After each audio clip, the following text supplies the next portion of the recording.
अब रब के कचहरी में हम ना देव विचार। जिंदगी में काहे तू ना भइलू हमार। दुनिया के अदालत में हम ना देव विचार।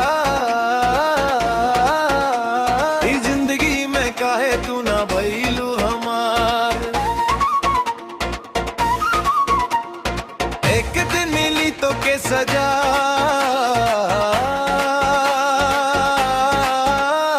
इसी ना शून्य करके चल गइलू बहुत दूर।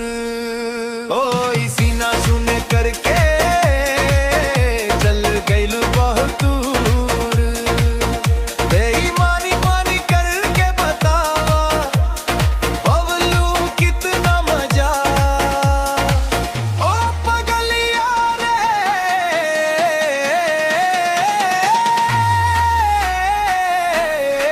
ओ पगलिया।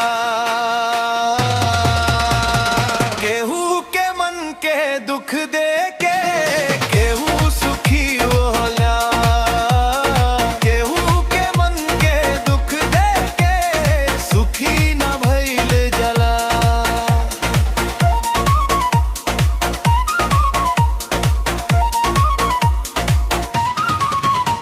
हमार मन के प्यार तू कबहू ना बुझलू।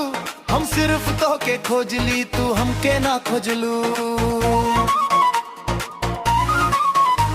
दिन रात लाखों बार नम जपली सिर्फ तोहार। कबहू काहे हमके तू देलू ऐसन सजा। ओ पगलिया रे,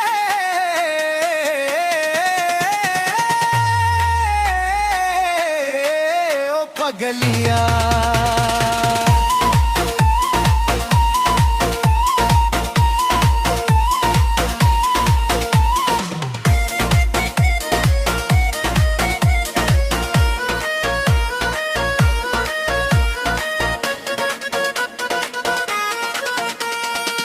बहुत प्यार देली हम तबहू अपन ना भइलू।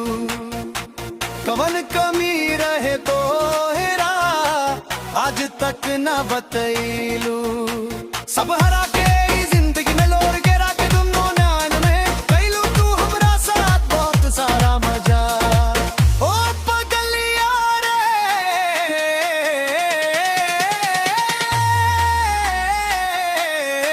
ओ पगलिया।